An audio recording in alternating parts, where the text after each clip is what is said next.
fistula. Yes. And there I can say that 1 month ago, I was operating a child of 2 years who was raped by an adult and who destroyed the bladder, the rectum, and all the vagina was completely destroyed. And this is the traumatic fistula. And I think that is really good if people can make difference. But then what can you do for a child like this who has all the inside destroyed? Can that child have any kind of normal life?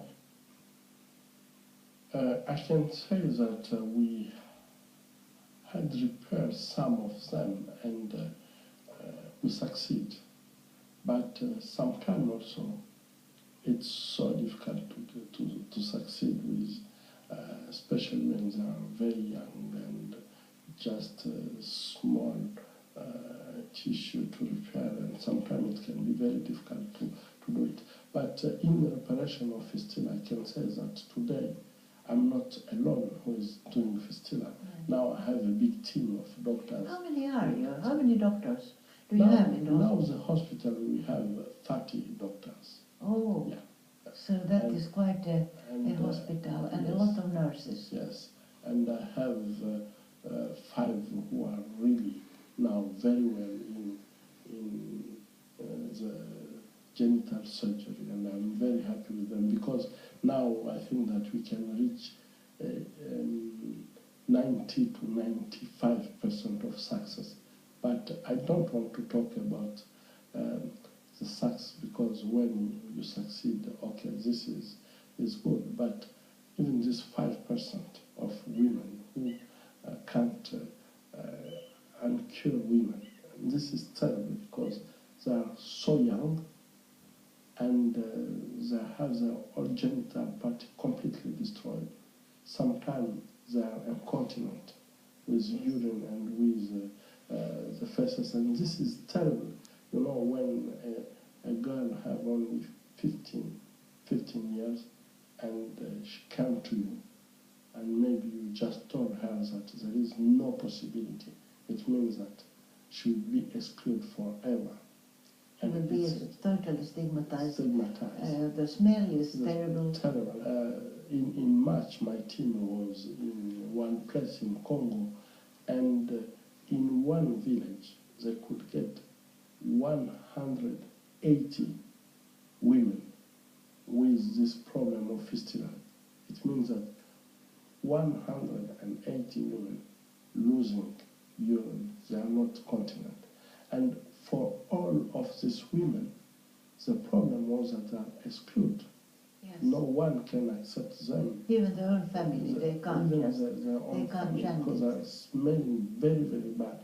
And I think that when you can see these things like that, only because women can't access to health care, normal health care. And I can say also, if you have all these women with this fistula, how many died with the pregnant? Yes. Yeah, and this is also the consequence of conflict.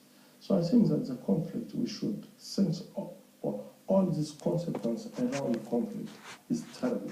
People should be more really think 2 times before to start a war because it's just to destroy and nothing else.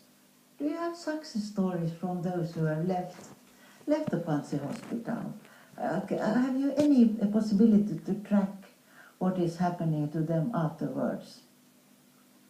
Yeah, I think that I can say that we have success for many women, and I can say that this is a part of things who is giving me really hope. Yes. Because now we have already treated more than 40,000 women. 40,000 women in these 12 years. In the hospital and in our mobile clinics.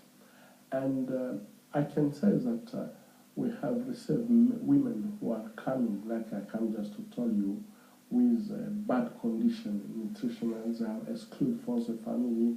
maybe they have a fistula and they are just smelling bad, and maybe they have AIDS and no one really wanted to share with them, and so on, with many problems. But I want just to give you like a story is the last week we started a program which is called Roof for Survivors. Yes. Because you remember that when we were in the tour in Congo, Yes.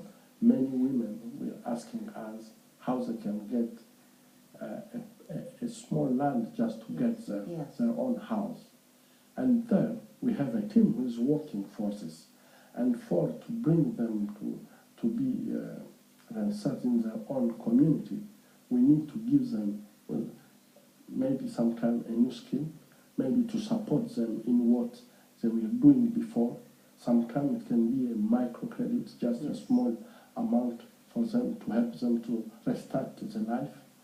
And we have many small activities like that. And the last thing is when women become very strong, they are in the community, they feel that they start to do their own business and they are working. Most of them are coming again to us and say, I know the man who raped me, I know where he is. And they ask us if we can support them. So we have another team, who is a team of lawyers, and then we have 6 lawyers who are supporting women when they want to go to the court. When they are ready for that. Yeah. When they are strong enough. Yeah, it's a process. Yes. You know? And when really you help them to feel that they can do something, and when they feel that they can do something, I can tell you that what they are doing now is for me a miracle, because you can't understand. And I have this impression that a society who is excluding women is just to exclude your own capacity.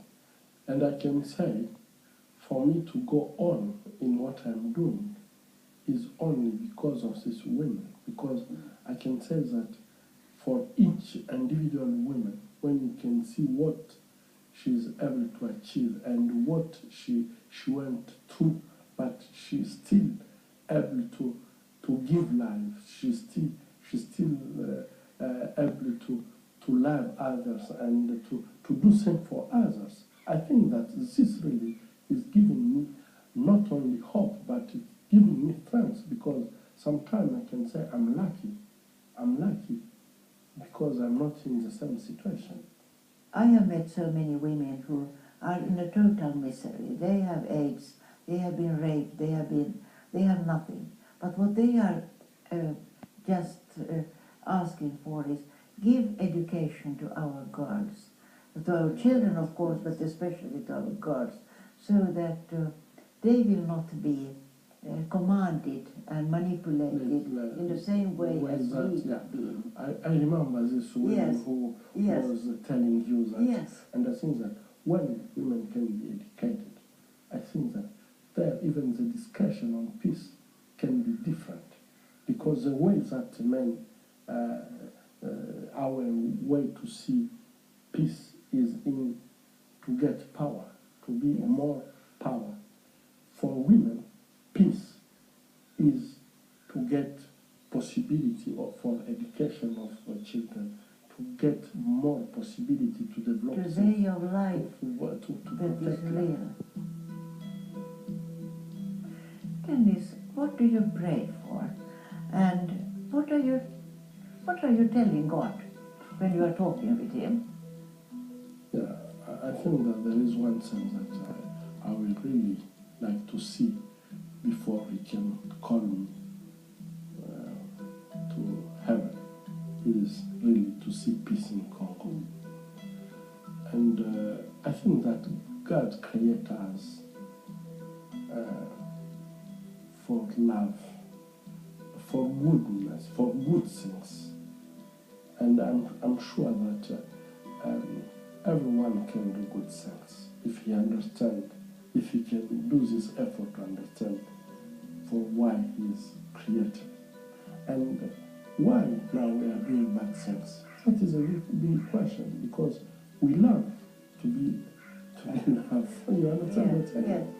And I think that when I'm praying is really God help us to understand your will, because your will is that people can love each other And to be good to each other. good for each other.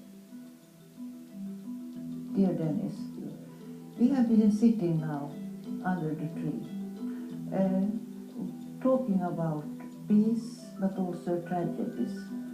I don't know if we have taken any steps closer to peace, but I believe that it's important to give to those who are watching us the wisdom that you, the wise man, has been given us. Thank you so much for this moment of talks.